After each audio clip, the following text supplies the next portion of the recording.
घर घर भक्ति की शक्ति चैनल में आपका स्वागत है। भगवान श्री कृष्ण कहते हैं, अगर आप किसी एक विषय को अपना लक्ष्य बनाकर उस पर सतत चिंतन मंथन करते हैं तो निश्चित ही आप उसको हासिल कर लेते हो। इसके लिए आपको उस विषय को स्वीकार करना होगा, उसको मानना होगा। एक बार जब आप उसमें खो जाएंगे फिर आप वही बन जाएंगे। केवल एक, अगर मेरी कोई इच्छा ही नहीं तो मुझे किस बात की चिंता। किसी के पास कुछ होने और मेरे पास न होने का दुख इसलिए होता है क्योंकि मैंने भी उस चीज से दिल लगाया जो मेरे पास नहीं है और वह मैंने किसी और के पास देखी। जिस दिन मेरी इच्छाएं खत्म हो जाएगी, मेरी सारी चिंताएं खत्म हो जाएगी। अगर कुछ मिल जाए तो खुशी का ठिकाना नहीं, अगर कुछ न मिले तो दुख का पहाड़ टूट पड़ता है। ये हमारी चाहत ही तो है जो परिस्थितियों के अनुसार हमको बार बार विचलित करती है। क्यों न कुछ ऐसा किया जाए जिनसे हमारी सारी चाहत खत्म हो जाए।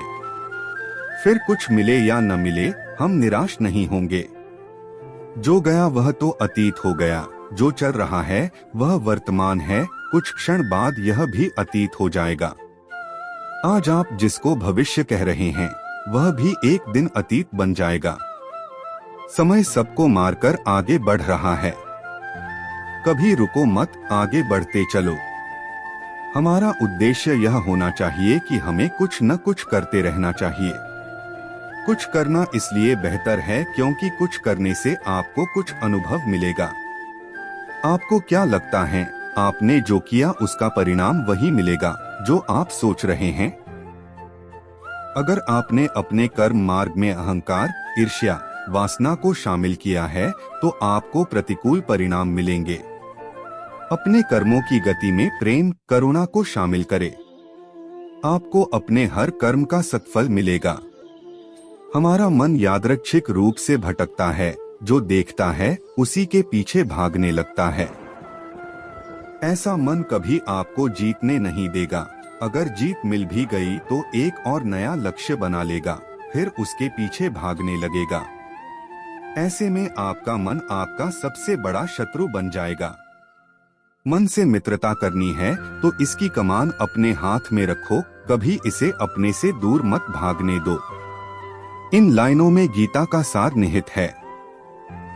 हमारे द्वारा किए गए प्रत्येक कर्म का एक उद्देश्य होता है जिसका संबंध हमारे भूत, भविष्य, वर्तमान से हो सकता है। इसके सही और गलत होने का फैसला हम नहीं कर सकते, हम केवल कर्म कर सकते हैं। इसलिए जो अच्छा हो रहा है या बुरा हो रहा है, सब कुछ अच्छा ही है। भगवान श्री कृष्ण अपने सुविचार के माध्यम से कहते हैं कि जहाँ पर प्रेम का वास होता है वहाँ उनकी उपस्थिति प्राप्त की जा सकती है। क्लेश, ईर्ष्या, द्वेष में ईश्वर का कोई अंश भी नहीं मिलता है।